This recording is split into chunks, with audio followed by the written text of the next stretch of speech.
سلام زخبركم زخبركن تخاتلت مدي لو دما حدش فيديو تمليسه مصي الله متعدي تفصيمو الله اب رايا او بسانجو مس منግስት ትግራይ ተዘራሪቦም حلي 9 فرقنا كبابي وردا اصين دبدب درون كمستخايده ኢትዮጵያ ተጫባ ተግባራታ ኣብ ልዕሊ ኤርትራ ገና ተቀጥላላ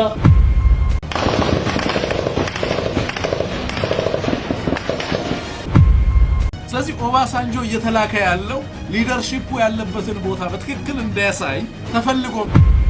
ጸረ ድሮን ጸረ አየር ተዓዲቅና አይና ይሉ ምግብ ይሃይደ ግብጽ ነኤርትራ ወጊና ነኢትዮጵያ ዘውጽቶ ተሪ መጠንቀቅታ ሰላምበስ ስበራመቀለ ይከመላለስ ናብዚ ኩሉ ነገር ኣተናበ ሃይለ ፈናግደልና ክልተ ሕዋት ህዝብ ኮይና መፍለዩ ለይውሉ صمد كويتا صمد قدم انت اذا كنت كم حديث تقرم انت تباسنا نعرق صبغ تسرحنا خان مرق نتزس قرنا تريد سقم كلت كونكاس كم حدا قلصم سلام تازي ناي ويني كي مسلكاتكم ناي بركت بركت بركت بركت بركت بركت ولا سب سلام تاي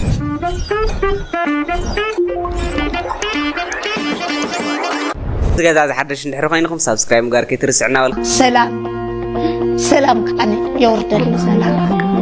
أولي حلم بعلمه سلام يوردل هاجرنا سلام انتقينا علم بعلمه نحنا نقصن من أسي يقصن عديتا نقصن أبوتا تقصن إزقابير أملاق بعلمه محرته وردل دك عبيتي انا السمع خوزنا مس يونيفرسي إريترا آتيار لمسونني اوي اسكا حسبوا له مس يونيفرس إريترا كبال كله بعللتان عمبابا ندربنا اسكبجخم نحن تحقصلا نسيني تحفتنا سبورت انداغبرنا اي دك عدي لو ما تنتصالا ازيا خد سعران له سنيت سبورت غبوروا مس إريترا ازيا از كومين هوم ناس مراهن كيدنا حبشا كوميونيتي نعو سبورت نقبل نعو قدف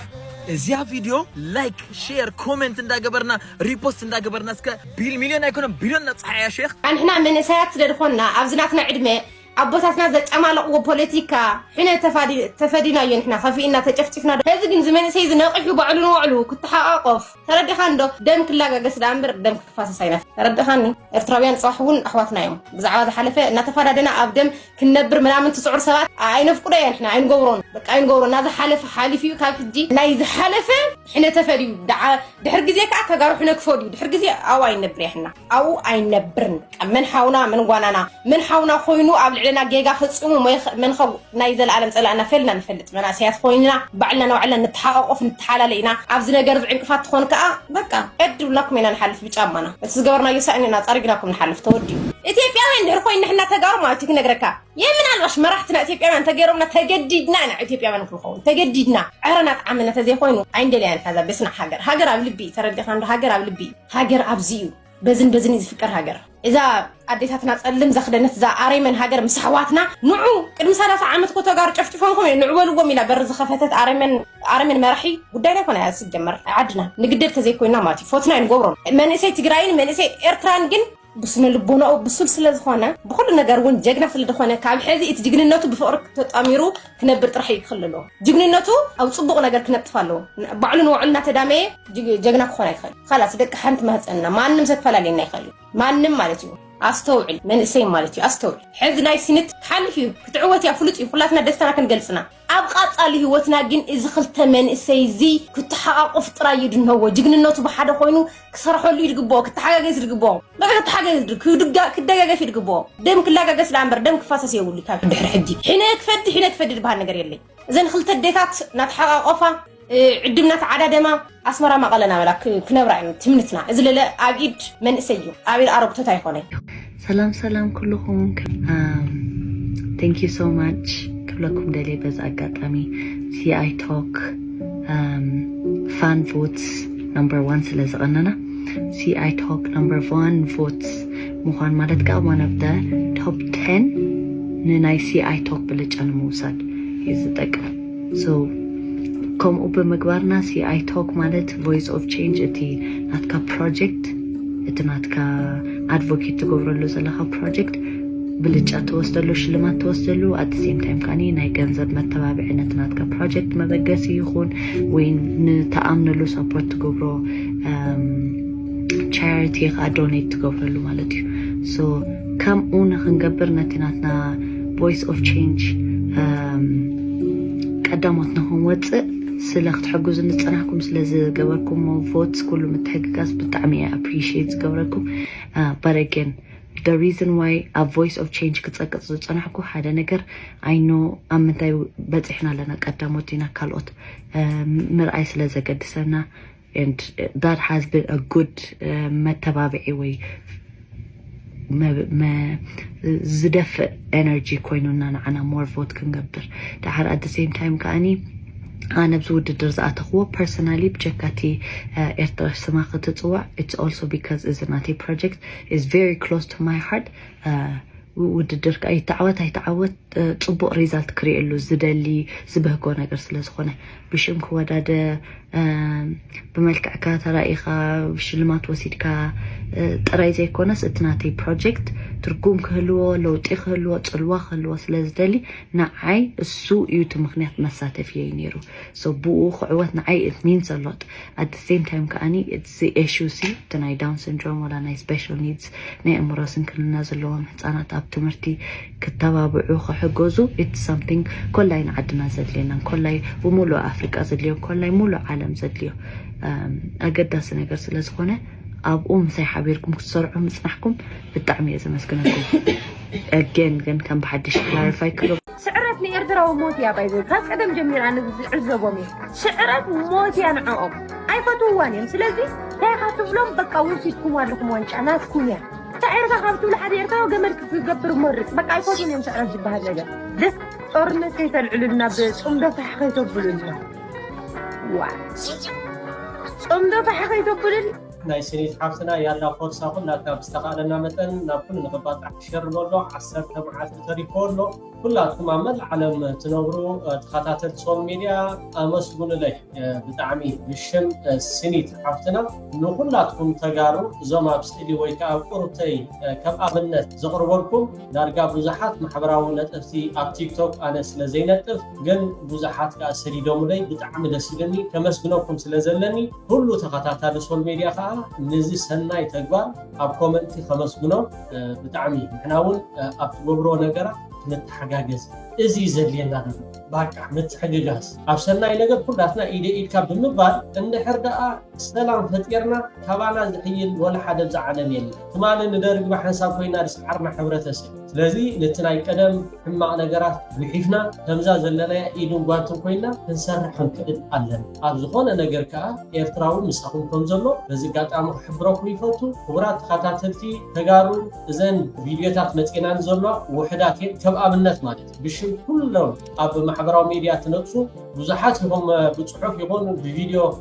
ኣብ ቲክቶክ ወስዋስ ገብሩ ዘለኹም ናይ ትኒት ናይ ስኒት ሓፍትና ክብሪ ይሃብኩም ብጣዕሚ ክብሪ ይሃብኩም እስከ ዮርዳ ሓፍትና ዮርዳ ጓል ዓጋመ እንታይ ትብላላ ንስማዕያ سلام دك عبيت سلامكم بزح يبللي حجون سنيت تسعر نبللنا حجون سنيت تعوت حجون سنيت نقدميت كلاتك أبدأنا عتها سنيت تعوت سنيت نقدميت سنيت تسعر نابلك صحف كلاتك مالتي سنيت حفتنا كابسسا نفس ماني انجلن عتي على تيك توك فلورا مالتي جن بتعمو وحيدو بتعم سقاب حجي بيانس 500 تقطعتو نيروا بتعم زحيلنا تجارو كلاتنا نخيد فلو نبلا مالتي أبغنا نخون كابت مالخا سقابلهم معانتي بزحات تجارو حواتي تحقسون لهم كم عائلة تخيد كم عائلة كلاتكم سنة أبزا تيك توك واج عبلوا كلاتكم سئلا بوست تقبروا فيديو سروح لا تجارو حواتي أبغنا حواتنا نخون أبغنا ذا شكرنا قال نخون أجوخن نبلا كسعر اللواء لا بايزوي تحقسون لهم كم زي عائلنا سنة حفتنا خس سعر اللواء سنة نقدميت كتوت اللواء كلها كعاتي خاص سنة تعوت سنة تسعر يلكا صحف بزي قد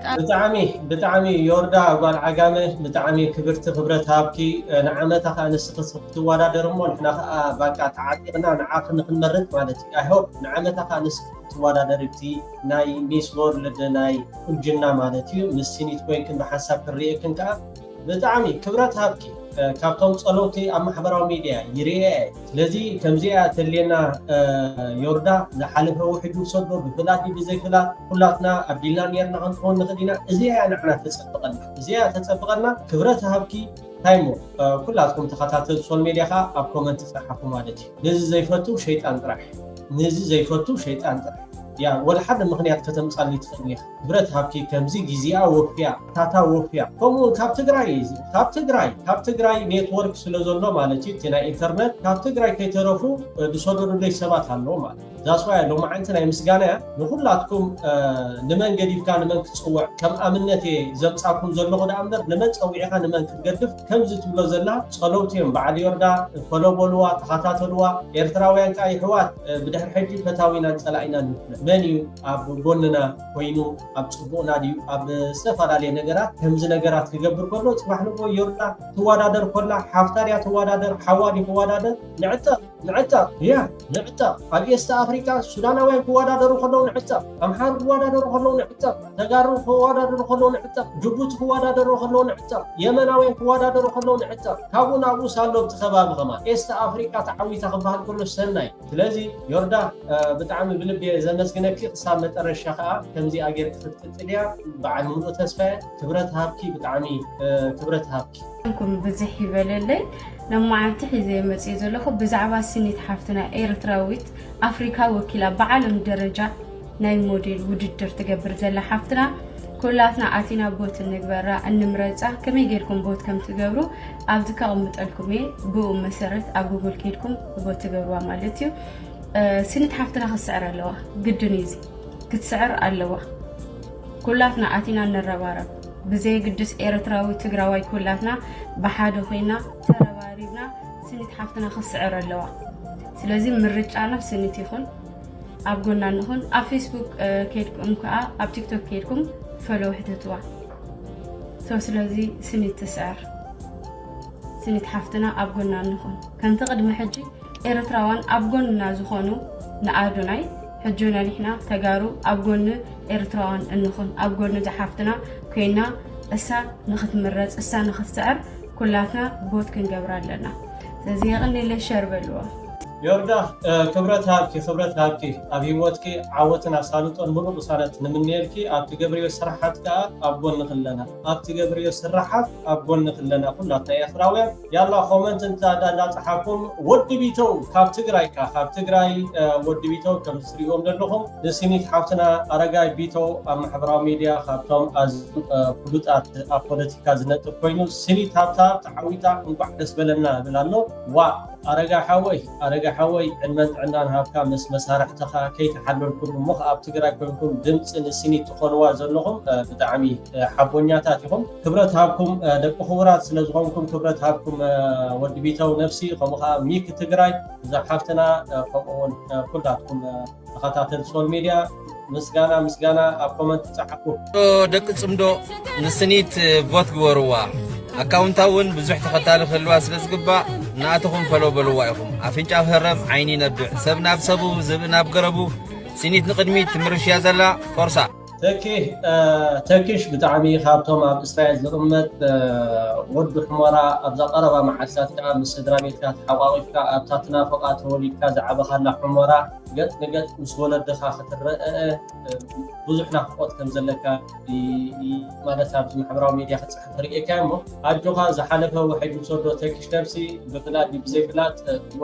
ብኩላትና ነይሩ እዩ ግን ከምዚ ደፀብቐልና ዝኾነ ነገራት ሓገዛት ክደልዩ ከለኹም ብድምፂ ድዩ ኣብ ዝተፈላለየ ነገር ከምዚ ጌርና ክንሰርሕ ዘመልክዓልና እሞ ኣብ ፍቕሪ ኩሉ ግዜ ፅቡቕ ነገር ዝመፅእ እምበር ፅልኢ ወዲ ፅልኢ ኣብ ጓሓፍ ደርቢና ንፅልእስ ወላ ሓደ ንእሽተይ ነገር እያ ተድልየካ ተኪሽ ሓወይ ኣጆኻ በርትዕ ብጣዕሚና ብልብ ኢላ ነመስግነካ ናይቶም ኣብ ማሕበራዊ ሚድያ ነጠፍቲ ከምዚ ጌርካ ተበራትዖም ያላ ፎርሳ ንስኒት ድምፅኹም ሃቡ ትብሎም ዘለኻ ነተጋሩ ካብቶም ብዙሓት ፎሎወር ዘለዎ ተኪሽ ፎሎው በልዎ ኣብዝላኻ ብጣዕሚ ኣብ ዓዲ ዓረብያ ተዘይተጋግየ ብጣዕሚ ፅቡቕ ኣብ ማሕበራዊ ሚድያ ኣብ ፌስቡክ ብዙሓት ተኸታተልቲ ዘለዋ ትግራወይቲ እያ ሽማቆት ከይትብል ይብለኒ ቲክቶክ እንድሕር ዳ ሃልይዋ ኣይፈልጥን ማለት እዩ ኣብ ፌስቡክን ብዙሓት ተኸታተልቲ ኣለዎ ለባመያ ማይካ ኣደያ ክትላ ትኸድ ማለት እዩ መሊኡ ዝፈስስ ልቦና ኣለዋ መልኢድ ፈስስ ልቦና ኩሉ ግዜ ይሪኣ ማለት እዩ ነገራት ክትቀሊል ተዘይኮይኑ ከተሳወር ኣይትሪኣን ስለዚ ክብረት ሃብቲ 10 መዓልቲ ተሪፈና ኣለዋ በቲ ናትኪ መልኢ ዘይፈስስ ልቦናኺ እንታይ ሞ ነጋሪ ድሌክን ኢና ኤርትራዊ ዜጋ ግዴታ እዞም ተጋሩቡን እቶም ዝበዛሕኩም ኦልሬዲ ተረዲእኩም ኣብዚ ምርጫ ተሳተፉ ኣለኹም ከምዚ ኣፍንጫ ተንከፈት ዓይነት ነብዕ እሱ ስለ ዝኾነ ብጣዕሚ በዚ እውን ክትደነቑ ዝግባእኩም እዩ ኣጆን رديتنا خاب جزينا بجزينا تم حيش يخيل له مثلا بزعزب وزلخو زاب سنيت حفتنا نريو زلنا سوليداريتي ام سب كاب نبرون دارجا نداوت انا نخيت سلت انا حنا نبر اب كم زيام عبيت نغرات مخا ኤርትራ ከም ሃገር ህዝቢ ኤርትራ ከም ህዝብ ከጽውዑ ዝኽእሉ ከሰይሙ ዝኽእሉ ከሕብኑ ዝኽእሉ ነገራት ኩልና ሓቢርና ክንቋደስ እጃምና ከም ዜጋታት ከነበርክት ግዴታ እዩ ኣብ ፖለቲክስ ዘለና ምቋም ድምድጋፍ ዲገለመለ እሱ ካልእ ኣርእስቲ እዩ ኣብ ከምዚ ናይ ስኒት ሓፍትና ናይ ጽባቐ ምኻ ሃገር ወኪላት ኸዶ ኸይዲ ግን ናይ ነፍስ ወከፍ ኤርትራዊ ዜጋ ግዴታ እዩ ኣይኮነን ናይ ነፍስ ወከፍ ኤርትራዊ ዜጋ ግዴታ እዞም ተጋሩቡን እቶም ዝበዛሕኩም ኦልሬዲ ተረዲእኩም ኣብዚ ምርጫ ተሳተፉ ኣለኹም ከምዚ ኣፍንጫ ንምንታይ እዮም ናይ ኣብይ ተጋሩ ንምንታይ እዮም ሕጂ ኣብዚ ቮት እዚ ኣብ ናይ ስኒት ብሕልፊ ኣብ ናይ ስኒት ንምንታይ እዮም ዝገብሩ ዘለው ይመስለኩም ንምንታይ ይመስለኩም በቃ ክድምና ሓደ ዝኾነ ሓውኳ ክሒልካ ክትኸድ ከለኻማ ሓውኳ ክሒልካ ክትኸድ ከለኻ ክሒልካ ኢኻ ተረዲኹም ሉክ ከም ኣዶናይ ዝበሉ ረእይዎም ናይ ኣብይ ተጋሩ ማለት ትማሊ ኤርትራውያን ንኣዶናይ ንኽዕወት ናብዚ ደረጃ እዚ ንኽበፅሕ ዝለዓለ እጃም ዝነበሮም ኤርትራውያን እዮም ኤርትራውያን ሕዋትና ማለት ነገር ግን ሎማዓንቲ ግልብጥ ኢሎም ካሊ ናይ ፖለቲካ ኮንቴክስት ዘለዎ ይጥቀምሉ ማለት ባይ ዘ ወይ ተጋሩ ቮት ጎርዋ ንስኒት ቮት ጎርዋ ሎኮ በይበጽሕ አላኳ ዝሮ ከም ትዕወት ርግጸኛ ፍጽም ስኒት ተሰዓራ ማለት ናይ ስዕረት ተጋሩ ምዃኑ እውን ክትፈልጡ ኣለኩም ስኒት ተሰዓራ ማለት ስዕረት ተጋሩ ናትና ጉዳይ ንምረጽ ንኺድ ናይዞም ከደምቲ ደቅማይ ጠላሚት ገዲፍና ደቅማይ ጠላሚት እዮም ጸገም የለን ንዓይ ዘይኮነ ንኤርትራውያን ኣይኮነኒ እዚ ክትፈልጥዎ ዝግባእኩም ንዓይኒ ትግራዋይ كومو انتن زي كون ان ኤርትራውያን ክኸውን ኢልካ ይሕሰብን ክድምና ኸውዚ ይጅምር ካብ ገዛኻ ይጅምር ንሓወይ ከይኮንኩን ኻሊ ክተርፍ ስለ ዘይኮንኩ ሕዋተይ ማለት ግን ኣይኮን ሕዋተይ ምሰሙ ስለዚ ከዳሚ እዩ ደቅማይ ጠላሚት እዮም እሞ ተጋሩ ቮት ጎርስ ኢሉ ለማዓንተ ኦባሳንጆ ኣብ ፕላኔት ሆቴል ተራዩ ሰብጉል ፎቶግራፍ ሰይደምና ፎቶግራፍ ሰይደምና ኦባሳንጆ ፕላኔት ሆቴል ነይሩ ለማዓንተ تمالنا بريزيدنت صفات بيسالين دويلنا زفلا زعوا يلا منهم كوميونيكيشن تقول بيني يمتصوا كمكري لي يمتص كوميونيكيشن كم زي اكل لو اختوا هايلو ني افريكا هبرت ني مسرق افريكا ملختنيا يوباسانجو كوميونيكيت يغبر غلي ستاتي لمقاله مصيو ابلانيت هوتيل عارفو نغرمنا يمت تمال ግን ምንም የተነገረና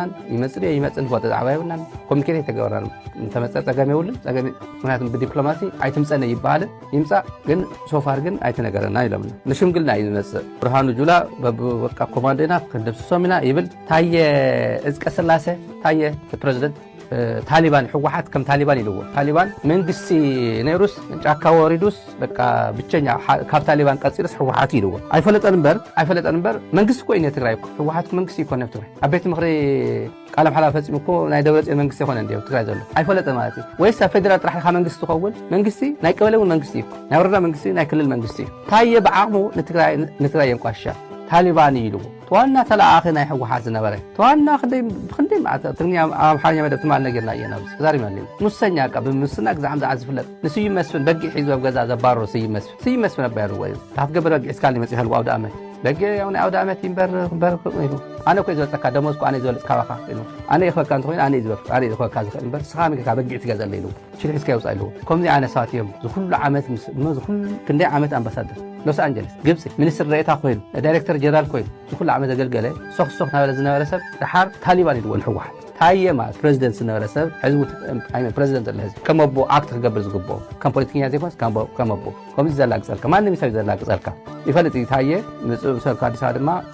ድማ ሕዋስ ምስኻት ሕዋስ ይዝብለካ ምንም ፀገም የብሉ ኦባሳንጆ ምስ መንግስቲ ትግራይ ተዘራሪቦም ሃንደበታ መብጻሕ ነበር ፕሬዝዳንት ናይጄሪያ ኦሉሴጉን ኦባሳንጆ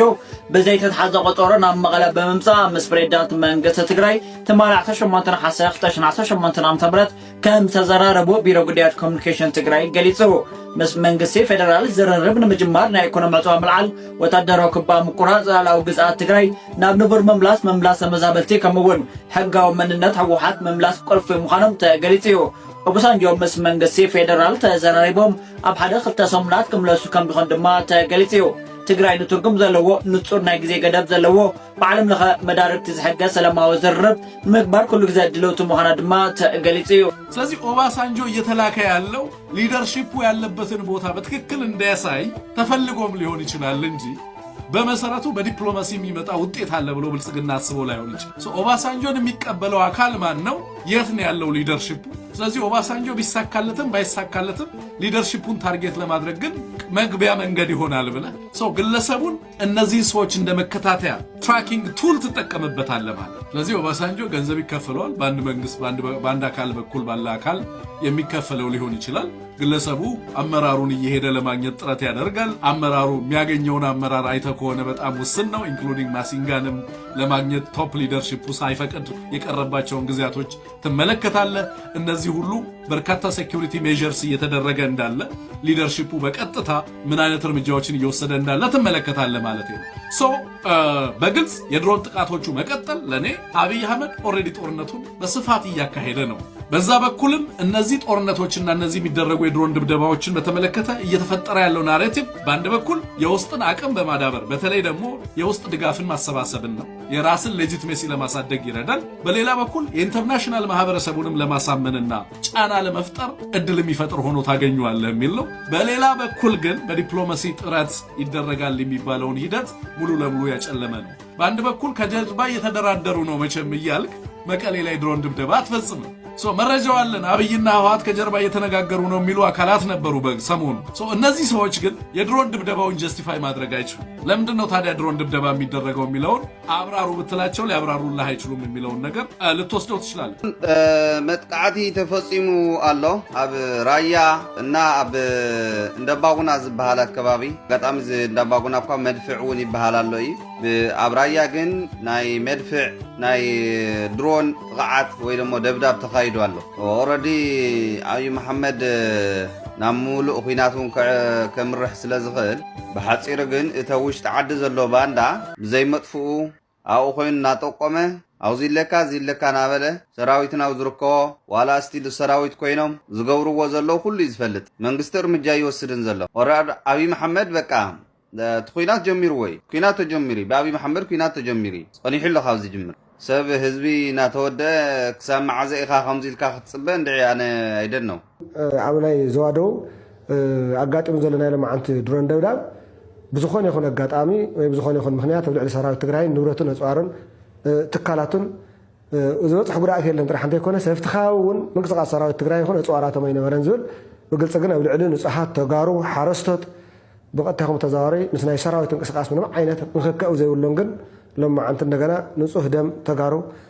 ንብረት ተጋሩ ክድብደብ ክዓኑ ሕዚ እውን ተወሳኺ መስዋዕትነት እናኸፈልና ጉድኣት እናበፅሐ ስርዓት ብልፅግና ንህዝቢ ትግራይ ከም ዘለ ግፍዕ እናሰርሐ ይቕፅል ኣሎ። እቶም ተጋሩ ንምንታይ እዮም ከምኡ ኮይኖም ኢልና ብዙሕ ግዜ ንናደድ ኢና። ሕዚ ትግርኛ ደይዛረብ ኦሮሞኛ ደይዛረብ ኣይኮነን ኣሰላልፋ እዩ ዕላማ እዩ። ፀረ ህዝቦም ተሰሊፎም ኣለው። ትግራይ ብኣውራኣ ሸይጦም ተጋሩ ብምልኦም እውን ደም ኣፍሲሶም ሓንቲ መዓልቲ እውን በሊዖም ሰትዮም ተሓዲሮም ብኣዮም ዝናበሩ ስለዚ ሕሊኖም ሸይጦም ኣእምሮኦም ሸይጦም ፀረ ህዝቦም ተሰለፉ እዮም እሞ ካብቲ ስርዓት ፈሊኻ ዝረአዩ ኣይኮኑን። ሃላዋቶም እውን ምስ ስርዓት ተተሓዘ እዩ። ስለዚ ፍሊጥካ ፀረ ህዝብካ ተተሰሊፍካ ከዓ ያው ናይ ባንዳ ባህር እዩ። ካብ ባንዳ ካሊእ ቦይ ነገር የለን። ስለዚ ክንዲ ንብልፅግና ዝሕጉስ እንተሓሰው ክንዲ ንብልፅግና ዝሕጉስ ዕልል እንተበሉ ንሓንቲ ለይቲ እውን ትኸውን ከምኡ እንተገበሩ ዝገርም ስለ ዘይኮነ ቃልስና ግን በዚ መንገዲ ተጠናኺሩ ዝቕፅል እምበር በዚ ዝንብርከኽ ርእሱ ዝደፍእ ህዝቢ ከምዚ የለ ሕዚ እውን ክግለፅ ኣለዎ ማለት እዩ። ድሓር ኣብቲ ከባቢ ነዚ ኩነታት ዝረአየ ሰራዊት ትግራይ እንታይ ስምዒት ይፈጢሩሉ እንታይ ኩነታት ኣሎ ዝብል ድሓር ጠቕልል ኣቢለ ክምለሶ እየ። እቲ ካልኣይ ሎማዓንቲ ሰዓት 3 ፈረቓን እስካብ 3:45 ናይ ንግሆ ኣጋጢሙ ዘሎ ካሊእ ኣብ ሎማዓንቲ ኣብ እንዳባጉና ከተማ በተለምዶ ኣውራ ጎደና እናተባሃለ ዝፅዋዕ ከባቢ እዩ ኣጋጢሙ ዘሎ። ኣብዚ ገለገሊኦም ካብ ፀለምቲ ኣካባቢ ካብ ማይ ፀብሪ ተተኮሰ መድፍዕ ኢሎም ዝሕለፉ ኣለው። ገለገሊኦም ከዓ ካብ ዝኾነ ከባቢ ዝበልዎ ኣለው። እቲ ኣጋጢሙ ዘሎ ደብዳብ ንሱ እውን ካብ ዝምልከቶም ናይቲ ከባቢ ኣብ መሪሕነት ኣብ ሓላፍነት ዘለዎ ኣካላት ደው ኢልና ዝረኸብና ይኹን ካብቲ ከባቢ ዘለዉ ናይ መረዳእታ ምንጭታትና ከም ዘረጋገጽናዮ ንሱ ብተመሳሳሊ ናይ ድሮን ደብዳብዩ ዝቐነ እቲ ናይ ድሮን ምንቅስቃስ ኣብ ሰሜን ምዕራብ ብፍላይ ከዓ ኣስገደን ኣብ ጽምብላን ኣብ ዛናን ከምኡ ኢሉ ናይ ዝተከዘ መፋሰስ ዘሎ ናብ ናይ ምዕራብ ትግራይን ናብ ጸለምትን ቦርደራት ዘሎ ከባቢታት ምንቅስቃሳት ይቆኒ ግን ናይ ተማሊ ለይቲ ሓዊሱ እስካዕናው ለማዓንቲ ረፋድ ሕዚ እውን ድሕሪ ትደብዳብ ድሮን እውን እስካብ ሰዓት 5-6 ሰዓት ከባቢ ዘሎ ሰፊሕ ናይ ድሮን ከባቢታት ዝሸፈነ ናይ ድሮን ምንቅስቃስ የርፊዱ ካብዚ ዝበገስ እውን እቲ መጥቃዕቲ ኣቢሉ እዩ እዚ እውን ከምዚ ባቃጸልና ዚባ ገበርና እናበሉ እቶም ጸላእቲ ቶም ባንዳታት ክጭፍሩ ክሕጉሱ ርኢና ኣለና ይኹን እምበር ሕዚ እውን ኣብ ልዕሊ ሰራዊት ትግራይ በዓልቶም ኣብ መሪሕነቶም ኣብ ናይ ሕክምና ትካላት ይኹን ኣብ ናይ ሰራዊት ትግራይ ዕጥቅን ስንቅን ምንም ዓይነት ዝበፅሕ ጉድኣት የለን ሕዚ እውን ማለት እዩ ምክንያቱ ኣብ ናይ ሰራዊት ትግራይ ዕጥቅን ስንቅን ኣብ በዓልቶም ዝበፅሕ የለን ክንብል ከለና ኣብ ልዕሊ ትግራይ ተፈፀመ ጉድኣት መጥቃዕትን ክነማርፅ ደሊና ኣይኮናን ግን ትንሳቶም ዝብልዎ ዘሎ እቲ ናይ ዓለም ማሕበረሰብ ከደናገርሉ ወታደራዊ ማእኸል ኢና ዋቂዕና ወታደራዊ ዕላማ ኢና ዋቂዕና ስለዚ ወታደራዊ ምጥቅቃዕ ዘሎ ኢሎም ሕጋዊ ሽፋን ክብሉ ሞራል ሰራዊቶም ዝመውት ዘሎ ሞራል ስርዓቶም ክሃንፁ ዝጥቀምሉ ዘለው እዩ ሕዚ እውን ኣናባጉና ኣብ ልዕሊ ንፅሓት ተጋሩ ገዛውቲ ዓሪፉ መዓት ገዛውቲ ዕንዮ ኣሎ ንክንደይ ዓመታት ብርሃፅ ተሃነፀ ገዛውቲ ዕንዮ ኣሎ ኣብኡ እንታይ እንስሳ ድየ ነይረ እንታይ ንብረት እዩ ነይሩ ናይ ሲቪላት እውን ከም ዝነበረ ተረጋጊፁ ኣሎ ግን መስዋእቲ ኣጋጢሙ ድዩ ኣካል ጉድኣት ኣጋጢሙ ድዩ ዝብል ኣብ ልዕሊ ህፃናትን ኣዴታትን ትግራይ ተደጋጋሚ መጥቃዕታት ይፍፀመሉ ግን እቲ ቁፅሪ ዓይነትን መጠንን ዝምልከቶም ኣካላት ክግለፅ ስለ ዝግብኦ ንኣቶም ንገድፎ ኣለና ምክንያቱ ክፅናዕ ኣለዎ ክምዝገብ ኣለዎ ዘየዳግም መርዳእታ እውን ክኸውን ስለ ዝግብኦ ንዓለም ማሕበረሰብ እውን ዝምልከቶም ኣብዚ ጉዳይ ዝምልከተና እዩ ዝብሉ ናይ ሰብኣዊ መሰል ትካላትን ዓለም ለኸ ትካላትን ክግለፅ ስለ ዝግብኦ ናብ ቁፅሪ ምጥቃስ ነቲ ጠቕላላ ናይ መንግስቲ ትግራይ ናይ ርክብ ስርዓታት እውን ዝህቡ ከይኸውን ብድምር ግን ኣቶም ከምዚ ባ ልዕሊ ታንክባ ልዕሊ ባ መድፋዕ ትብሉ ከምኡ ዝበሃል ነገር የለን ሕዚ እውን ህዝቢ ትግራይ ሲቪል እዩ ዝውቃዕ ዘሎ ንስርዓት ብልፅግና ግን ኣማራፂ ስለ ዘይብሉ ኩሎም ዝሮ ሲቪል ተውዐ ወታደራዊ ተውዐ ንስርዓት ብልፅግና ሓደ እዩ እዚ ወታደራዊ እዚ ሲቪል ዝብሎ ነገር የብሉን ማለት እዩ ስለዚ ብድምር ኣብ ሎማዓንቲ ክልተ ናይ ድሮን ጥቅዓት ኣጋጢሙ ኣብ ልዕሊ ሓረስቶት ኣብ ክልቲኡ ዞባታት ኣብ ንብረትን ኣብ ሂወትን ኣካልን ጉድኣት በፂሑ ኣሎ ክንደይ ኣብ ልዕሊ መን ዝብል ግን ብዝምልከቶ ኣካል ክግለፅ እዩ ግን ኣብ ዝኾነ ይኹን ግን ኣብ ልዕሊ ሰራዊት ትግራይ ንብረቶምን ብቐጥታ ከም ተዘዋር ምስ ሰራዊት ትግራይ ናይ ወታደራዊ ዓቕሚ ምንም ዓይነት ምንክኻእ ዘይብሉ የግዳስ ናይ ታራ ሓረስቶት ትግራይ ናይ ታራ ሲቪላት ትግራይ ህፃውንትን ኣዴታትን ዝሓወሰ ደብዳብ ተፈፂሙ ሕዚ እውን ስርዓት ብልፅግና ኣብ ልዕሊ ትግራይ ዝፍፅሞ ዘሎ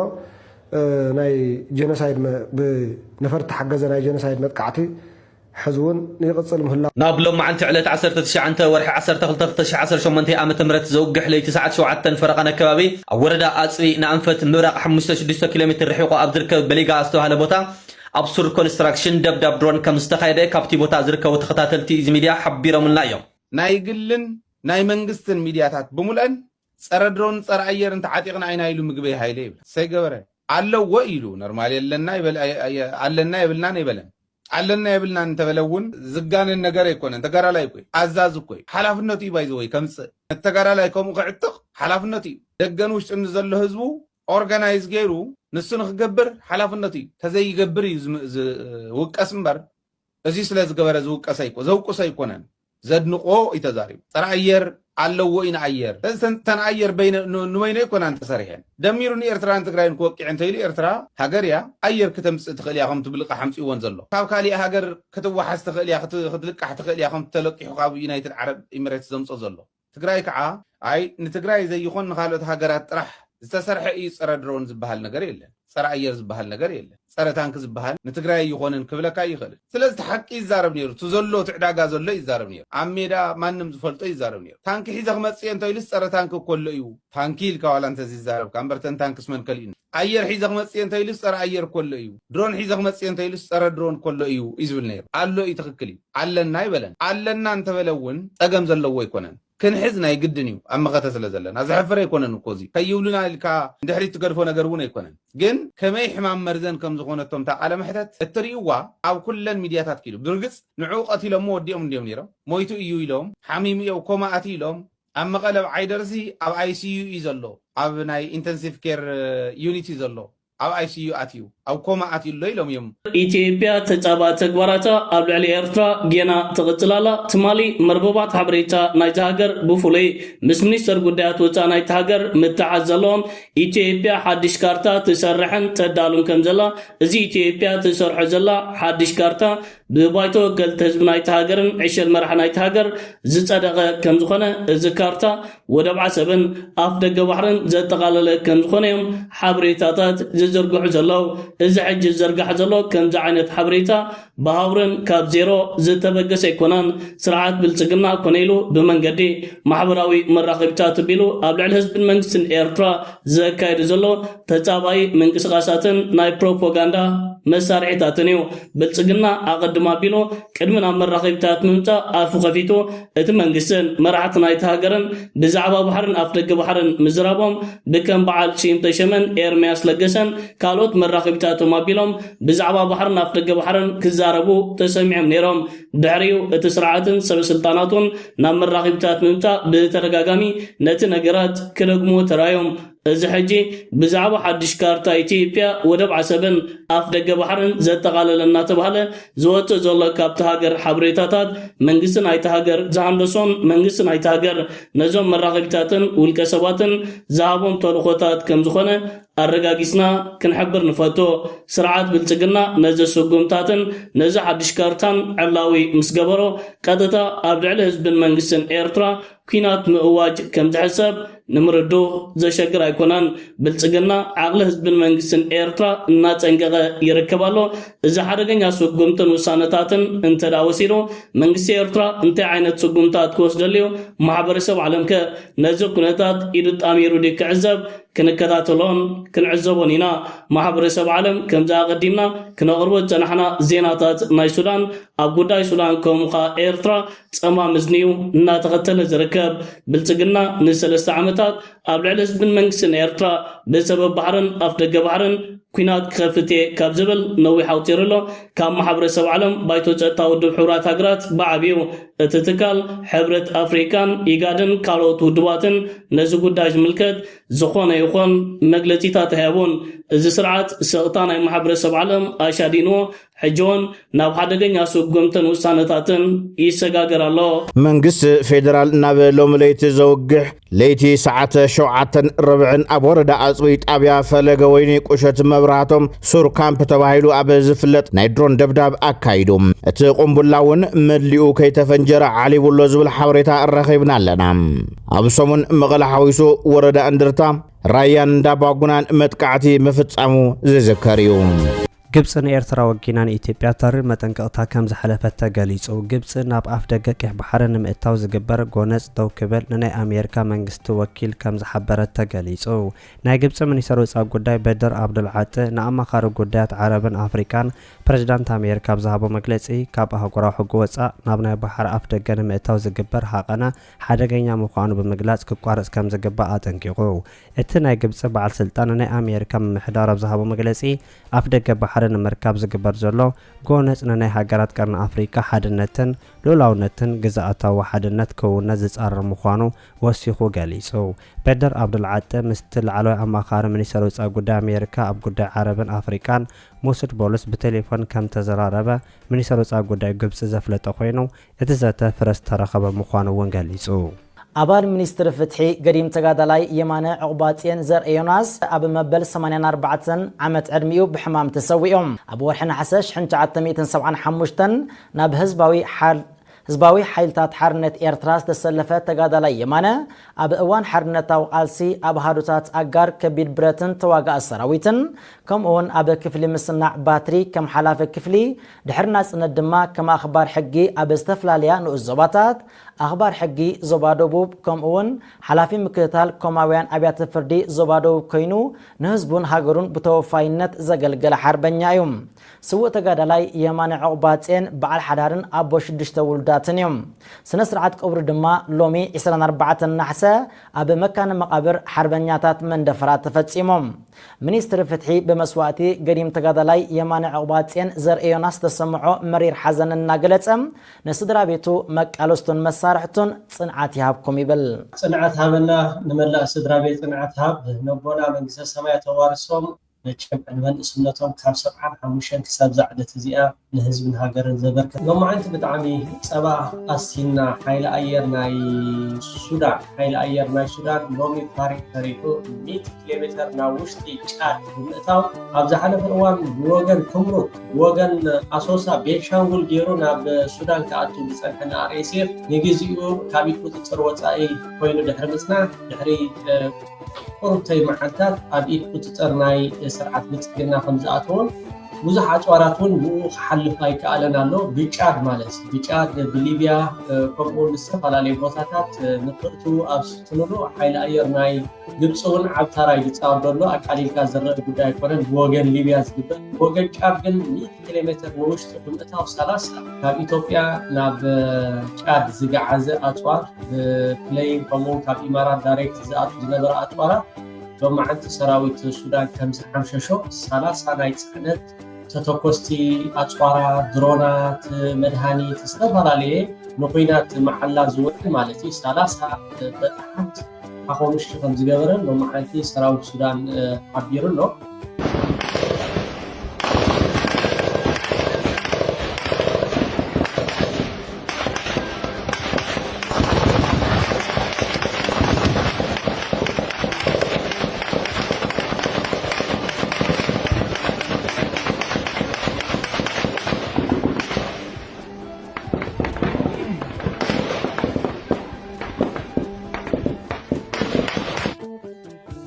Military authorities in Chad have accused Sudan of launching drone strikes against a convoy inside Chadian territory. The attack took place on Thursday and reportedly targeted መጥቃዕቲ ናይ ኣብ ውሽጢ ጫድ ሰራዊት ወይ ከዓ ሓይሊ ኣየር ናይ ሱዳን መጥቃዕቲ ኣካይዱ ሰንከኣስ ኣጽዋራት ጽዒነን ናብ ሱዳን ከኣትዋ ዝፈተናሉ ማለት እዩ 100 ኪሎ ሜትር ንውሽጢ ድሕሪ ምእታው 30 ከም ዘቃጸለ መንግስቲ ጫድ እውን ልዕላውነት የተጣሒሱ ዶ ገለ ዝብል ነገራት ማለት እዩ ኣይሓፍሮን እዮም ኣይሓንኩን እዮም ጫድ ከዓ ተላኣኺት ናይ በዓል ኢማራት ዓረብያ ከም በዓል ሓፍታር ዝኣመሰሉ ኣብ ሊብያ ከዓ ተላኣኽቲ ናይ ኢማራት እዮም ብወገን ናይ ኢትዮጵያ እውን ተላኣኽ ናይ ኢማራት ብወገን ዩጋንዳ እውን ናይ ኢማራት እዩ ናይ ኬንያ እውን ናይ ኢማራት እዩ Dozens of vehicles in East Enedi province, more than 100 kilometers from the border with Sudan. The incident is raising fears that the war in Sudan could escalate regional tensions. Sudan has previously accused Chad of supporting the paramilitary Rapid Support Forces who've been fighting the Sudanese army for control of the country since April 2023. Khartoum says N'Djamena allows fighters and military supplies to transit through Chad. Chad has placed military units on high alert and warned warring parties in Sudan against crossing its frontier. ሞዴል ሲኒት ሃብተ ኣብ ቀዳማይ ደረጃ በመሓዝ ልዕሊ 600,000 ድምፂ ከም ዘረኸበት ተገሊጹ። ሞዴል ሲኒት ሃብተ ኣብ ኣብዚ እዋን እዚ ኣብ ውድድራት ወይዘሪት ዓለም ብህዝባዊ ድምፂ ብዓለም ደረጃ ቀዳማይ ደረጃ በመሓዝ ልዕሊ 600,000 ድምፂ ከም ዘረኸበት ተገሊጹ። ኣብዚ ሕጂ እዋን ኣብ ቬትናም ኣብ ዝካየድ ዘሎ መበል 73 ውድድር ወይዘሪት ዓለም ንኤርትራ ወኪላ ትሳተፍ ዘላ ሞዴል ባህላዊ ኣምባሳደር ሲኒት ሃብተ ኣብ ኣብዚ እዋን እዚ ኣብ ድምፂ ምርጫ ህዝቢ ቀዳማይ ዙርያ ብዓለም ደረጃ ኣብ ቀዳማይ ቦታ በመሓዝ ክሳብ ሕጂ ብዝተኣከበ ድምፂ ልዕሊ 600,000 ድምፂ ረኺባላ። መንግስቲ ፌደራል ብጥሮታ ተሰናቢቶም ዝጸንሑ ላዕለዎት መኮንናት ሰራዊት ካብ 18 ናሓሰ 2018 ዓ.ም ጀሚሮም ኣብ ቀጽሪ ሓይሊ ምድሪ ተረኺቦም ሪፖርት ክገብሩን ሃገራዊ ግዴቶም ክዋጽኡን ክዳለውን ትእዛዝ ከም ዘመሓላለፈሎም ጻውዒት ካብ ዝተገበረሎም ብጥሮታ ተሰናቢቶም ዝነበሩ ላዕለዎት መኮንናት ምንጭታት ገሊጾም ካብዚ ከይወፃና ኣብዚ ቀረባ ካብቲ ዝተለመደ ኣቀማምጣ ፍልይ ዝበለ ቅርፂ ሒዙ ዓበይትን ንኡሳንን ዝበሎም ግንባራትን ኣሰላልፋን ነፂሩ ናብ ግጥም ክወርድ ይሸባሸበሎ ዝበለ ሚድያ ሰራዊት ትግራይ ኩሎም ድሕሪት ዝነበሩ ሓይልታቱን ንቕድሚት ናብ ወሰናት ትግራይ ስሒቡ መጥቃዕትን ምጅማር ዘኽእሉ ኣቀማምጣ ሒዙ ኣብ መሬት ተሳኢሉ ይርከብ ኢሉሎ እዚ ኣፈኛ ሰራዊት ትግራይ ዝኾነ ሚድያ ሚኒስተር ጉዳያት ወፃኢ ግብፂ ባድራ ዓብደልዓቲ ትማሊ ምስ ፍሉይ ልኡኽ ዶናልድ ትራምፕ ንጉዳያት ኣፍሪካን ሃገራት ዓረብን ናይ ቴሌፎን ርክባትን ዘርባትን ኣካይዱ ነይሩ እዚ ሚኒስተር ጉዳያት ወፃኢ ናብ ማይ ኣጥቂዕ ባሕሪ ብሓይሊ ንምእታው ዝግበር ምንቅስቓስ ኣብ ትሕቲ ዝኾነ ይኹን ኩነታት ግብፂ ከም ዘይተቐበሎ እዚ ኩነታት ኣብ ዝኾነ እትኾን ኣብቲ ማያት ብፅሒት ዘለዎ ሃገር ክፍፀም እንተዳ ተፈቲኑ ግብፂ ብቐጥታ ምስታ ትብደል ዘላ ሃገር ተሰሊፋ ኣንጻርታ ናብ ማያት ቅሒ ባሕሪ ብሓይሊ ክትኣቱ ትፍትን ሃገር ኩናትን ግጥማትን ከተካይድ ምዃና መልእኽታቱ ይሕሊፍ ይርከብ ኣሎ። ሚኒስተር ጉዳያት ወፃኢ ግብፂ ባድር ዓብደልዓጢ እዚ ዝግበር ከምዚ ዓይነት ምንቅስቃሳት ንጎረባብቲ ሃገራት ኣብ ዓበይቲ ሓደጋታት ዘእቱ ብዓብይኻ ንማያት ቅሒ ባሕሪ መመሊሱ ናብ ሕንፍሽፍሽ ዝወስድ ስለ ዝኾነ መንግስቲ ኣሜሪካ ንከምዚአን ፃዕተርትን ሓደገኛታት ሃገራት ደው ከብለንን ፃውዒታት ኣቕሪቡ እዚ መልእኽቲ ቀጥታ ናብ 4 ኪሎን ስርዓት ብልፅግናን ዝዓለመ እዩ። ስርዓት ብልፅግና ንዝሓለፈ ካብ 3 ክሳብ 4 ዓመታት ኣቐድማ ኣቢሉ ምስ ሶማልን ሶማሊላንድን ፈተነታት ኣካይዱ ክዕወት ኣይካለን። ድሕሪኡ ብሰበብ ባሕርን ኣፍደገ ባሕርን ወደብ ዓሰብን ናብ ህዝብን መንግስትን ኤርትራ ዝገብሮ ዘሎ ምትኩታኳት ጌና ቀጻሊ ዘሎ ኣብ መንጎ ኢትዮጵያን ግብፅን ብጉዳይ ግድብ ህዳሴ ናይቲ ሃገር ምሰሓባት ካብ ዝፍጠር ልዕሊ 14 ዓመታት ኣቁፂሩሎ እዘን ሃገራት ንክንዲዚ ዓመታት ተዘራሪበን ሽግራተን ክፈትሓ ኣይካላን። ብልፅግና በዚ ነገራት እዚ ሻዲኑ 3 ዓበይቲ ሪጋታት ኣብ ተፋሰስ ናይቲ ማያት ክሰርሕ ምዃኑ ኣብዚ ዝሓለፈ ቅድንያት ድሕሪ ምሕባሩ መንግስቲ ግብፂ ኣብ ትሕቲ ዝኾነ ይኹን ኩነታት ነዚ ኢትዮጵያ ተካይዶ ከምዚ ዓይነት ተግባራት ከም ዘይፃወሮ ኢትዮጵያ ኣብ ዝኾነ ይኹን ወገን ዲጋ እንተዳ ሰሪሓ ናይ ህዝቢ ግብፂ ህላውነት ኣብ ሓደጋታት ስለ ዝወድቕ እታ ሃገር ንዘለዋ ወተሃደራዊ ዓቕምታት ንድሕነት ህዝባ ክትብል ቀጥታ ምስ ኢትዮጵያ ናብ ወተሃደራዊ ስጉምታትን ኩነታትን ክትኣቱ ምዃና ሰብ ስልጣን ናይቲ ሃገር ብፍሉይካ ሚኒስተር መስኖን ማይን ናይቲ ሃገር ኣፍሊጡ ነይሩ። ግብፂ ንኢትዮጵያ ብዝተፈላለዩ ወገናትን ብዝተፈላለዩ ኣጋጣሚታትን ንነገር ትደልያላ። ስርዓት ብልፅግና እውን ንግብፂ ብሰንኪ ሸለልትነቱ ኣብ ውሽጢ መሬት ሶማል ዓዲምዋ ይርከባሎ። ህላውነት ግብፂ ኣብ ሶማል ሓደ ካብቲ ኢትዮጵያን ምክልኻል ናይቲ ሃገርን ዝዓበየ ሃገራዊ ስጋታት ገይሮም ከም ዝገልፅዎ ብርሃኑ ጅላ ክናዘዝ ተሰሚዐ ነይሩ። እዚ ትማሊ ተኻይዱ ዝርከብ ዘሎ ናይ ቴሌፎን ርክባትን ዘረርባትን ግብፂ ናብ ኤርትራን መንግስቲ ኤርትራን ብፍሉይካ ኢትዮጵያ ንወደብ ዓሰብ ክትበል ናብ ኤርትራ ተካይዶ ኩናትን ወራራትን ግብፂ ኣብ ጎኒ ኤርትራ ተሰሊፋ ዘለዋ ወተሃደራዊ ዓቕምታት ብምኽታት ኣንጻር ኢትዮጵያን ስርዓት ብልፅግናን ክትከትት ምዃና ንመንግስቲ ኣሜሪካ ኣፍሊጣ ትርከብ ዘላ። ጸሓፊ ሚኒስተር ጉዳያት ወፃኢ ኣሜሪካ ማርኮ ሩቢዮ ፍሉይ ልኡኽ ዶናልድ ትራምፕ ንጉዳያት ኣፍሪካን ሃገራት ዓረብን ኣብ ማያት ቅሒ ባሕሪ ሓድሽ ኩናትን ግጭትን ክርእዩ ከም ዘይደልዩ ንሰብ ስልጣን ስርዓት ብልፅግና ብተደጋጋሚ ከጠንቅቑ ጸኒሖምን ኣለውን። ጸማማት ሰብ ስልጣን ስርዓት ብልፅግና ግን ከምቲ ጸማም ሓደ ደርፉ ዝበሃል ባሕርን ኣፍደገ ባሕርን ወደብ ዓሰብ ንምባል ጌና ቀፂሎሞ ይርከብ ኣለው። ግብፂ ሒዛቶ ትርከብ ዘላ ከምዚ ዓይነት መርገፂ ክናኣድ ዝግበዮ ኣብ ትግራይ በዓላትና ከይኽበሩ ባህልና ከይነኽብር ህዝቢ ኣብ ዝደለየ እዋንን ቦታን ከይራኸብ ታሪኹ ከይዕቅብ ካብ ገጽ ምድሪ እውን ክጠፍእ ኮነ ኢሎም ዝሰርሑ ዘለዉ ጸላእቲ መውሊድ ከምቲ ልሙድ ኣብ ኣደባባይ ተወፂኡ ከይስገድ ጸሎት ከይግበር ዱዓ ከይግበር ጸላእትና ልክዕ ከምቱ ኣብ ኣሸንዳ ዝገበርዎ ሕዚ እውን ኣብ ማሕበራዊ ሚድያ ባዕሎም ይነግሩና ኣሎ። ናይ ድሮን ጥቕዓት ፈሪሖም ተጋሩ መውሊድ ምሸት ክኽበር እሞ ከዓ ኣብ መስጊድ ኣብ መሳግዲ ዱዓ ክግበር ኢሎም ኣዚዞም ኣለዉ። ናይ እስልምና ቤት ምኽሪ ናይ ትግራይ ጠቕላሊ እስልምና ቤት ምኽሪ እዚ ኢሉ ኣውፂሎ ይብሉና። ብርግፅ ኣውፅዮም እዮም፣ ትክክል እዩ። መራሕቲ ጠቕላሊ ቤት ምኽሪ እስልምና ትግራይ ናይ ነቢ መሓመድ ልደት በዓል መውሊድ ክኽበር ከሎ ከመይ ከም ዝነበረ ቅድሚ ሕዚ ይፍለጥ እዩ። ነገር ግን ሕዚ ህዝቢ ትግራይ ካብ ገጽ ምድሪ ንምጥፋእ ዝኸይድ ዘሎ ጸላኢ ኣብ ልዕሊ ህዝቢ ትግራይ ታርጌት ገይሩ ሰላማውያን ህዝብታትና ሰላማዊ ምንቅስቓሶም ኣብ ዝገብሩሉ ደብዳባት ይፍጽም ስለ ዘሎ እዚ የጠናኺሮም ይኸዱ ስለ ዘለው በዓልና ከይነኽብር ገይሮሙን ኣለዉ። በብመሳግዱ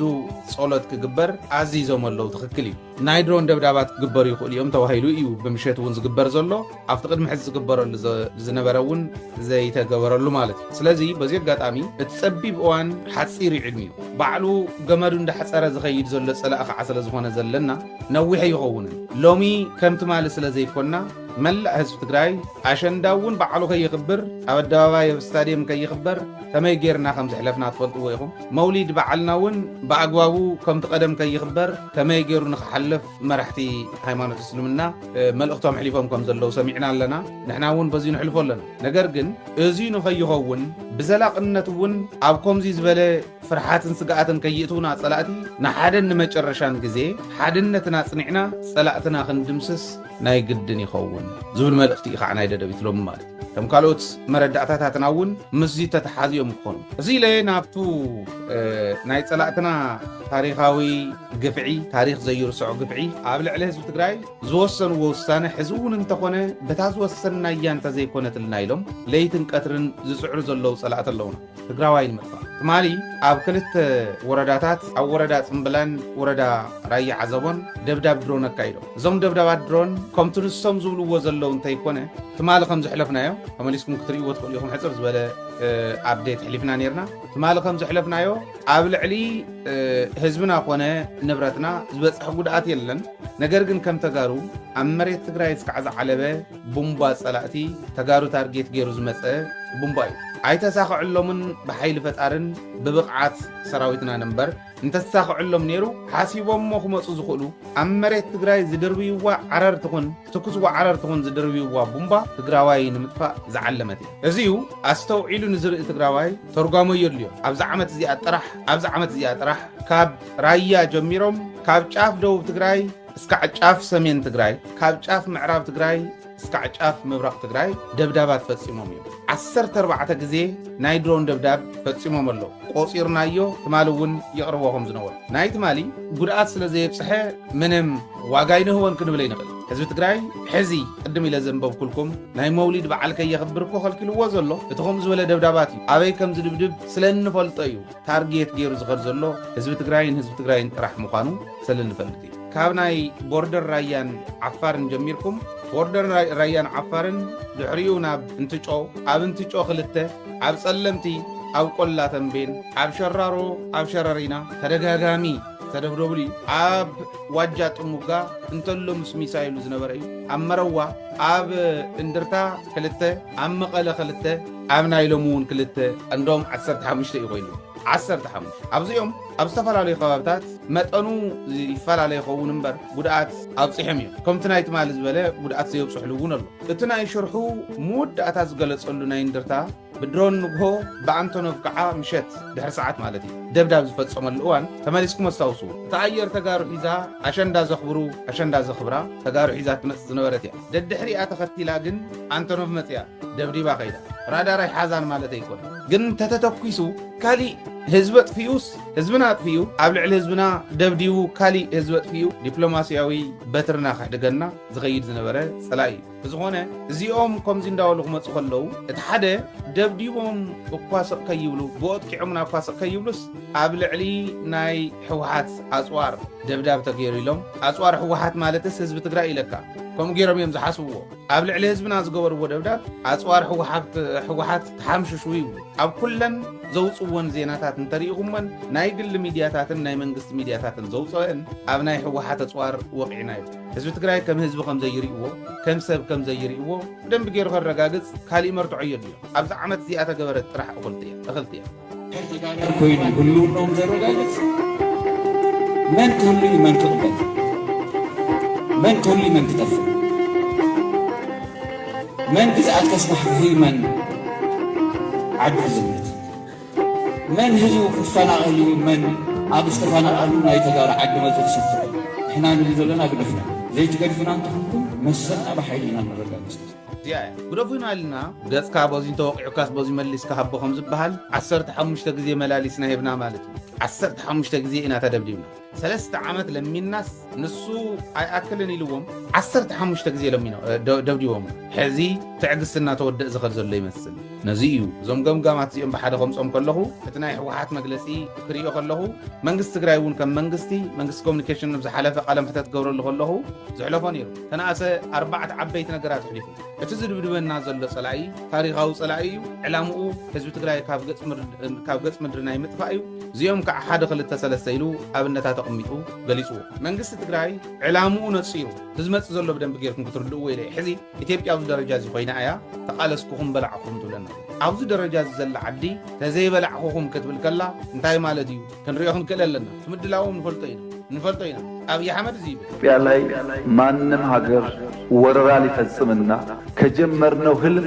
ሊያስቆመን ይችላል የሚል ስጋት ደግሞ የለብንም። ጭራሽ ስጋት የለብንም። ይሄም መሰማር አለበት። አና ክነግሮ አብይ አህመድ አጋጣሚ ኮይኑ ኣብ 3 መድረኻት ፈልጠ እቲ መድረኻት ጥራሕ ተይኮነ ኣብዘን ዝሓለፋ 6 ዓመት እውን አብይ አህመድ ንምጽናዕ መስኡ ስለ ዝኾነ ከሳድ ምክሳድ ተሓናኒቕና ንቃለስ ዘለና ደንብ ጌርና ተረዲና ኢና ዝብል እምነት ኣለና ኣነ ተረዲ ሰብዚዩ ናይ መንግስቱ ኃይለ ማርያም ተወሰነ ሓሶታት ወሲኹ ጃሃራ ናይ መንግስቱ ኃይለ ማርያም ሒዚ ዘሎ ምስራቲ ሰራዊት ሓራ መሬት ተስፋይ ንጉስ ራያ ኣብ ቀትለት ዘውድ ሃፍቱ ኣመልኪ ዝሃቦ ሓሳብ ክትዕፈጢሩሎም ክንእንግደኩም ተመስገን አቦ ፖሊስ ምክትል አዛዚ ለካለው አቦኡ ናይ ህዝብ ተቃላሲ ካብዙል ነይሩ ወዱ ከስቅሎይ ነይሩ ወብለካለው ብሕጊ ብስልጣኑ ተዝኾንስ ብሕጊ ወደይ ፍርዲ ቀርብለዎ ወደይ ስለ ዝኾነ ከመይ ገይሩ ናይ ሕጊ ልዕላውነት ክልለዎ ክብል ነይሩ ንሰውዱስ አቦኡ ክማጎተላ ነይሩ ናይ ህዝቢ ሃፍትን ባጀትን ናበልዐ ወዱ ዝሕብእ አዶኡ ነቲ ቀታሊ ጓላን ስተይቲ ኮይና እንሃለየት ኣብ ልዕልታ ጓላን ስተይቲ ናታ ቤተሰቢ ትገብሮ ዝነበረት ዛቻን ምፍራሕን ካልኣይ ገበናት ሳልሳይ ገበናት ኣለዎ ብድሕሮ ዝመጽማ ዘውዲ ሓፍትና ሲናያ ብዙሓት ዘውዲ እንጠፍየን ዘውዲ ኢና ንብለለና ተኸትፈን ሃምሽን ጉርስ ተደርበያ ኣይትፈጥሪ ክንደይ ፕስተን ኖርሃን ኣማ ሽላ ዝተረኻ ኣብ ደቡብ ሱዳን ዝነበሩ ክልተ ዓቃቢ ሰላም ሰራዊት ኢትዮጵያ ከም ዝተቐተሉ ተገሊጹ ኣብ ደቡብ ሱዳን ክልተ ኣብ ዓቃቢ ሰላም ሰራዊት ጽንሑ ኢትዮጵያን ወተሃደራት ከም ዝተቐተሉ ሕቡራት ሃገራት ገሊጹ እቲ ቅትለት ካብ ናይ ዕጡቃት ሃንደበታዊ መጥቃዕቲ ከም ዝመንጨወ ዝሕበር ክኸውን እንከሎ ነቶም ኢትዮጵያን ዕላማ ዝገበረ መጥቃዕቲ ካልኦት 3 ዓቃቢ ሰላም ዝሓወሰ ብድምሩ 7 ወተሃደራት ዝቆሰሉ ምንባር እውን ክፍለት ተኻኢሉ ኣሎ እቶም ኣካል ተልእኮ ሕቡራት ሃገራት ኣብ ደቡብ ሱዳን ዝነበሩ ወተሃደራት ኢትዮጵያ ኣብ ደቡብ ሱዳን ዝረአ ዘሎ ኣሰካፊ ጸጥታዊ ኩነታት ንምፍታሕ ኣብቲ ቦታ ዝነበሩ ከም ዝኾነ እውን ተገሊጹ ፍሉጥ ትግራዋይ ኢትዮጵያዊ ቲክቶከር አዶናይ ብርሃነ አምሪሩ ካብ ፖለቲካ ርሒቁ ኢትዮጵያዊነት ብምስባኽ ዝፍለጥ አዶናይ ከይተፈለጠና ንወድቐለና ኢትዮጵያ ኣብ ስልታዊ ግዝኣት ባርያያ ዘላ ዝብል ምረት ዝተመልኦ መደረ አስሚዑም የኢትዮጵያ ህዝብ ሙሉ ይህን መልእክት እንዲሰማው ፈልጋለሁ ይህን ነገር በመናገሬ ብዙ ሰዎችን አስቀይማለሁ ለብዙ ሰዎች ደግሞ መልስ ሆናለሁ ኢትዮጵያውያን ታይቶ ማይታወቅ በጣም ዝቅተኛ የሆነ ደረጃ ደርሰናል የሚያናድደው ነገር ደግሞ ያለንበት አዘቅት የሚያሳየን አንድ ሰው ባለመኖሩ ነው አልተገዛንም ብለን እየፎከርን አሁን እየተገዛን እንደሆነ ረስተነዋል ኢትዮጵያ ላይ ያለው ሰው ሁሉ እየተገዛ እንዳለ እንዳይነቃ በውጊያና በረሃብ ተጠምደዋል የኢትዮጵያ ወጣት ምን እየተካሄደ ነው ብሎ ከማሰብ እንዴት ከዚህ ሀገር ልውጣ ነው ጥያቄው ሁሉም ሰው ከሀገር መውጣት ነው የሚፈልገው ከሀገር ወጥቶ ለነጭ ለመስራት ሀገሩም ቢሆን ለነጭ ከመስራት አላመለጠም ቻይና ቀስ በቀስ እየገዛችን እንደሆነ ረስታችሁታል ወደ 400 የሚሆኑ የቻይና የኮንስትራክሽን ካምፓኒዎችና ፋብሪካዎች ቻይና ኢትዮጵያ ውስጥ ተቆጣጠራለች የቻይና ስራ ኢትዮጵያውያን ብድር እያበደረች ኢትዮጵያ ብድሩ መክፈል ሲያቀታት ደግሞ ለኢትዮጵያውያን የሥራ ዕድል ይፈጥራል በሚል ነጭ ውሸት ኢትዮጵያ መሬቷን እያሳለፈች ለቻይና ትሸጣለች ከዛ ሀበሻ ተቀጣሪ ቻይና ደግሞ ቀጣሪ አይነት ህይወት እንኖራለን ሞደርን ስሌቨሪ ይባላል ይሄ ህዝቡ የቤት ኪራይ እንዲከፍልና ምግብ እንዲችል ብቻ አድርገው እየከፈሉ እድሜ ልኩን ጥገኛ ያረጉታል ህዝቡ ደግሞ ይሄን እያወቀ ለሆዱ ሲል መፍጋቱ አይቀርም ከዛ ሀበሻ ለሆዱ ሲል ይገዛል ሲታመም መድኃኒት ለመግዛት ብሎ ለቻይኖች መፍጋቱ አይቀርም ይሄን ሁሉ የቻይና እቅድ ተጋልጦልን እነሱ ኖኖ እንዳልል ደግሞ በረሃብ በውጊያ በብሔር በቲክቶክ እያደረጉ አይምሮአችንን አደነዘዙት ነዚህ ድማ ተቃውሞን ደገፍን እናቀረበሉ ይዘረከበ ካብዚ እንተቀጽልና እትድኻ ዝያዳ ጉዳ እታ ሃፍታም ዝበሃልውን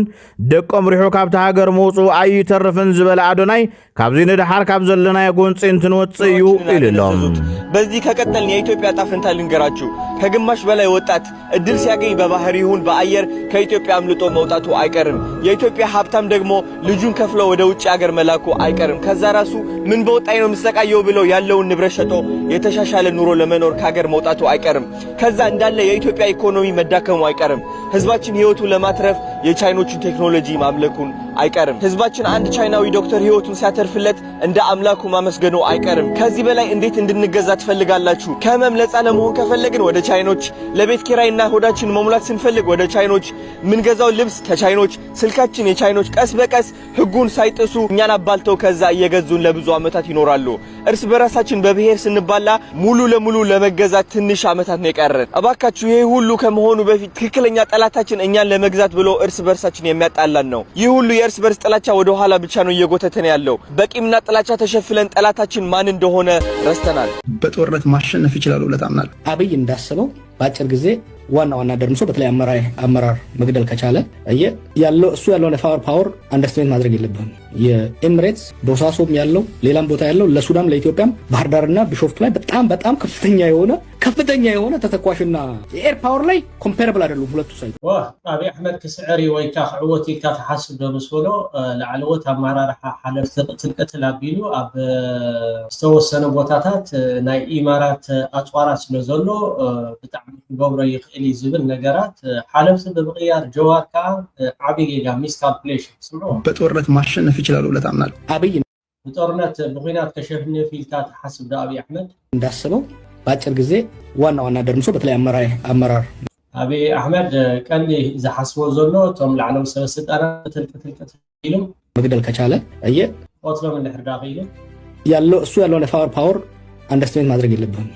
እሱ ዘሎ ሓይሊ ከተናእሶ ይብልካ። የኤምሬትስ ቦሳሶም ያለው ሌላም ናይ ኢማራት ኣፅዋር ኣብ ቦሳሶ ዘሎ ቦታ ያለው ለሱዳን ለኢትዮጵያም ባህር ዳርና ቢሾፍቱ ላይ በጣም ከፍተኛ የሆነ ተተኳሽና የኤር ፓወር ላይ ኮምፓረብል አይደሉም ሁለቱ ሳይት። ኦኬ ናይ አየር ፀብለልታ ወይ ከአቲ ዝግበር ናይ ድሮን መጥቃዕታት ኮምፔር ወይ ከአቲ ተዋዳድሮ ይተፈልፋ ዝብል መለክዒታት ኣቐሚጡ ዘሎ። ስለዚ ብድሮን ጥራሕ ቦታ ይተፈልፋ ዝብል ናትና ክንምህረካ ማለት ብዝኾነ ጥንቃቐታት ግበሩ። ላዕለዎት ሰበስልጣናት ኣመራርሓ ኣዘዝ ሰራዊት ከምኡ ከዓ ኣብ ፖለቲካ መሪሕነት ዘለኹም ናይ ትግራይ ኩሉ ግዜ ጥንቃቐታት ሓተኩም እዩ። ባይቶ ፀጥታ ውድብ ሕቡራት ሃገራት ተመላማሲኡ ኣከራኻሪ ዝኾነ ርክባት ኣካይዱ ነይሩ። ኣብቲ ንጉዳይ ሱዳን ዝምልከት ዝተኻየደ ርክባት ኣሜሪካ ሕጂ እውን ኣብ ልዕሊ ሱዳን ጸሊም ታሪክ ትፍጽም ኣላ። ፍሉይ ልኡኽ ዶናልድ ትራምፕ ንጉዳያት ኣፍሪካን ሃገራት ዓረብን ኣብቲ ኣጋጣሚ ተረኺቡ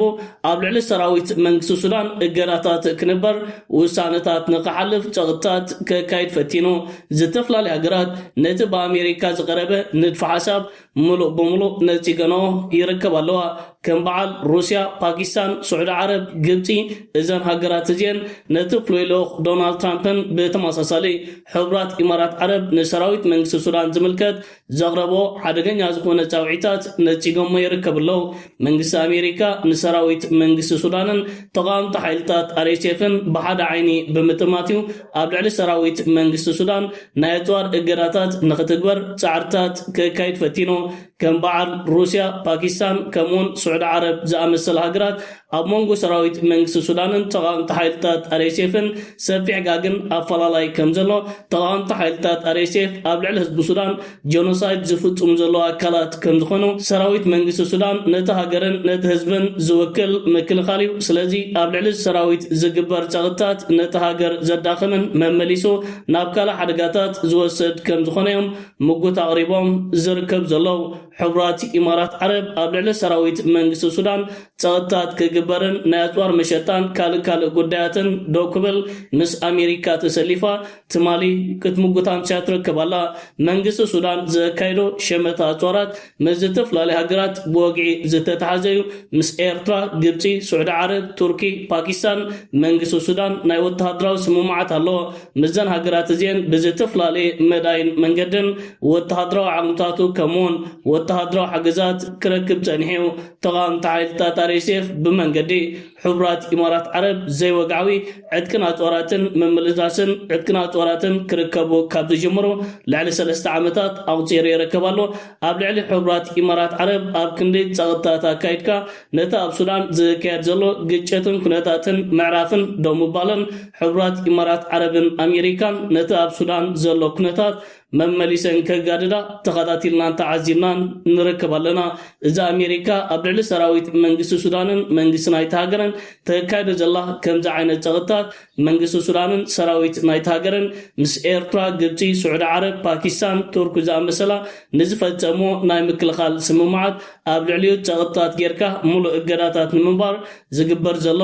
ሓደገኛ ምንቅስቃስ እዩ ፍሉይ ልኡኽ መንግስቲ ሱዳን ናብ ባይቶ ፀጥታ ውድብ ሕቡራት ሃገራት ነቲ ብሕቡራት ኢማራት ዓረብን በአሜሪካ ዝቐረበ ከምዚ ዓይነት ሓደገኛ ንድፈ ሓሳብ ሙሉእ ብምሉእ ነፂግዎ ይርከብ ኣሎ ገለገለ ሓፀርቲ ቪድዮታት ናባኹም ከብሎ President, the humanitarian action alone cannot resolve this crisis. Pakistan reiterates its firm support for Sudan's sovereignty, unity, independence, and territorial integrity. Sudan's national institutions must be preserved and strengthened. It would not be advisable, in our view, for the Council to consider or support any steps that could weaken them. We reject any parallel political structures that risk fragmenting the country. Let me recall that the primary responsibility for maintaining stability, protecting civilians, lies with the Sudanese government. And normally, in the context of the tools available to the Council, one could have envisaged a UN peace operation with a robust protection of civilians mandate or any other arrangement to stabilize the situation. But we are not there. That is not under consideration. So, in the areas facing RSF threats, including in Al Ubaid and other parts of Kordofan, the Sudanese armed forces remain the principal military capacity available to prevent further RSF advances and protect civilians from their atrocities. The return of civilians in areas retaken by the Sudan government also reflects the trust of the people in the government. The Council must preserve the distinction between the national armed forces of a sovereign state and a militia accused of mass atrocities and genocidal violence. Pakistan underscores the primacy of the African Union in efforts to resolve this crisis, this conflict, the only solution to which is a political one. We welcome the recent visit and engagement of the AU Peace and Security Council with the Sudanese government. ነበር ፕሬዝደንት ናይጄሪያ ኦሉሴጉን ኦባሳንጆ ሃንደበታዊ ዑደት ናብ መቐለ ኣካይዶም መንግስቲ ትግራይ ንሰላም ዘለዎ ቅዋምን ቅድመ ኩነታትን ኣፍሊጡሎ ኢሉሎ ቢሮ ጉዳያት ኮሙኒኬሽን ትግራይ ነበር ፕሬዝደንት ናይጄሪያ ኦሉሴጉን ኦባሳንጆ ትማል 18 ነሐሴ 2018 ዓ.ም ናብ መቐለ ምምጽኡ ተፈሊጡሎ እቲ ምብጻሕ ቀዲሙ ብስሩዕ ብዝተሓዘ ፕሮግራም ዘይኮነስ ሃንደበት ዝተገበረ እኳ እንተነበረ መሪሕነት መንግስቲ ትግራይ ግን ፕሮግራሙ ዓጺፉ ተቐቢልዎሎ ተባሂሉሎ ኣብቲ ዝተገበረ ዝርብ መሪሕነት ትግራይ ኣብ ዝሓለፈ ሰነ 2018 ዓ.ም ብዝተገበረ ምርዳእ ዝርርብ ንመሰረት ትርጉም ዘለዎ ክትትልን ቁፅፅርን ብዘይ መምጽኡ ዘለዎም ዘይምዕጋብ ገሊጾም እቲ ኩነታት ናብ ዝኸፍአ ወጥሪ ከም ዝዓረገውን ኣብራሃርዮም ኣለዉ ካብዚ ብምብጋስ ምስ መንግስቲ ፌደራል ዝርርብ ንምጅማር እዞም ስዕቡ መሰረታዊ ነጥብታት ንምምላስ ቁልፊ ምዃኑ ኣስሚሮም ዘለዉ ፕሬዚደንት ክልል ትግራይ ዶክተር ደብረጽዮን ገብረ ሚካኤል ብፍላይ ድማ ናይ ኢኮኖሚ ማዕቐብን ዕፅዋን ምልዓል ምቁራጽ ወታደራዊ ክባን ተፈጢሩ ዘለዎ ወጥሪ ምርግዕን ሉዓላዊ ግዝኣት ትግራይ ናብ ንቡር መምላስ ተመዛበልቲ ድሕንነቶምን ክብሮምን ብዝሓለዎ መንገዲ መምላስ ፖለቲካውን ሕጋውን መንነት ሕወሓት ዝብሉ እቶም ዝቐረቡ ሕቶታት እዮም ዋላ እኳ መንግስቲ ትግራይ ግዜ ዘይህብን ወጥሪ ዝፈጥርን ከይዲ ፍታሕ ይረአሎ ምባል ስግኣቱን ተገለጸ ነበር ፕሬዚደንት ኦባሳንጆ ግን ምስ ፌደራል መንግስቲ ተዘራሪባ ኣብ ዝቕፅሉ ሓደ ወይ ድማ ክልተ ሰሙናት ክምለስ እየ ኢሉሎም ትማል ዝተገበረ ርክብ ከም ዝተረዳድእዎ ስርዓት ብልጽግና ኣብቶም ዝተነጸሩ መሰረታዊ ጉዳይ ዝጭበጥን ሓቃውን መምሕያሻት ምግባር ድሌት ኣይርአየን ኢሎም ኣለዉ ስለ ዝኾነ እውን መንግስቲ ትግራይ ኣብ ዝሓለፉ 4 ዓመታት ዝነበረ ፍሽሉን ዘይጭቡጥን ከይዲ ተደጋጋሚ ምይጣት ንምድጋም ዝኾነ ሸውሃት ይኹን ፖለቲካዊ ባህጊ ከም ዘይብሉ ግልጽ ገይሩሎም መንግስቲ ትግራይ ንህዝቢ ትግራይ ማሕበረሰብ ዓለምን ኣብ ትርጉም ዘለዎ ተኣማንን ንጹርን ጭቡጥን ናይ ግዜ ገደብ ዝተቐመጠ ሰላማዊ ዝርርብ ንምግባር ድልውነቱ ደጋጊሙ ጋጊጽሎም ቁኑዑን ሓቃውን ከይዲ ሰላም ንምክያድ ተኸታተልቲ ትንኮያታት ስርዓት ብልጽግና ዝገትእን ናይ ኢኮኖሚ ዕፅዋን ክባን ንኽላዓል ዝገብር ክኸውን ከም ዘለዎ ተገሊጹ